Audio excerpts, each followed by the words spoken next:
नमस्कार दर्शकों, मैं हूं आर के शर्मा और आप देख रहे हैं जी न्यूज उत्तर प्रदेश वन।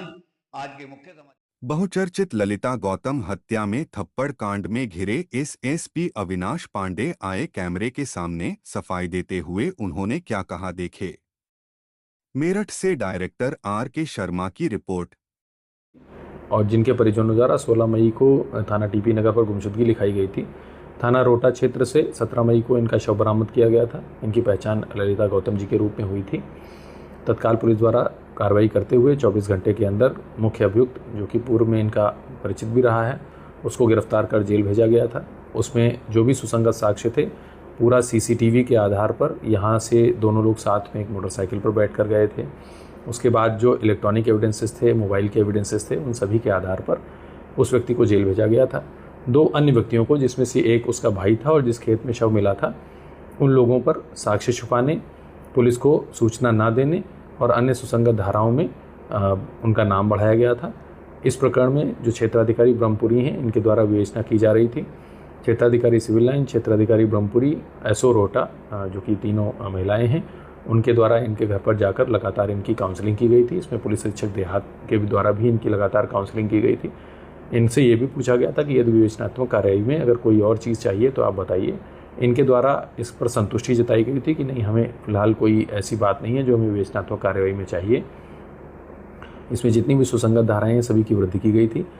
कल उस प्रकरण में कतिपय संगठनों के द्वारा, जिनमें कि ऐसे भी संगठन शामिल हैं जिन पर कई प्रकार के मुकदमे हैं, उनके द्वारा यहाँ कमिश्नरी पार्क पर आने के लिए कहा गया था। इसकी कोई अनुमति नहीं ली गई थी, परंतु ज्ञापन देने के लिए और लोकतांत्रिक तरीके से अपना विरोध प्रदर्शन करने के लिए, जो भी इनकी मांगें थी उनको उठाने के लिए इनको अनुमन्य किया गया था। परंतु इसमें से कुछ शामिल अराजक तत्वों ने कलेक्ट्रेट गेट के सामने, जो शहर की कचहरी को जाने वाली तथा मेन रोड है, उस पर जाम लगा दिया गया था और काफ़ी देर तक ऐसा जाम लगाया गया था। जिन पुलिसकर्मियों द्वारा इन्हें साइड में करने का प्रयास किया गया, जिसमें हमारी महिला पुलिसकर्मी भी शामिल हैं, उनके साथ इनके द्वारा धक्का मुक्की की गई और चोट पहुंचाई गई, जिसमें एक हमारी महिला उपरीक्षक मौके पर बेहोश भी हो गई थी।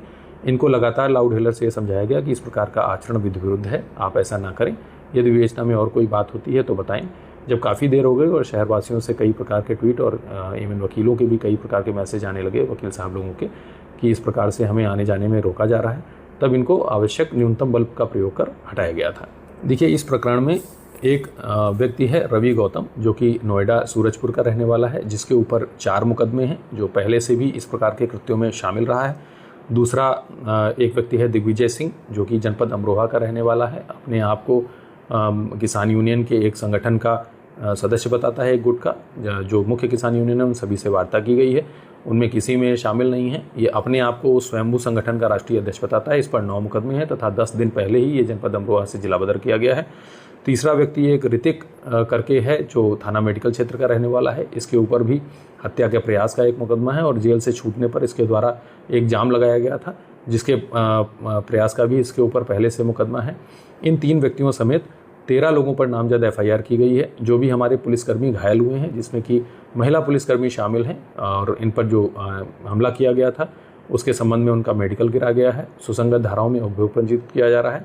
6 लोगों की गिरफ्तारी की जा चुकी है। अन्य लोगों की गिरफ्तारी के लिए टीमें निकली हुई हैं।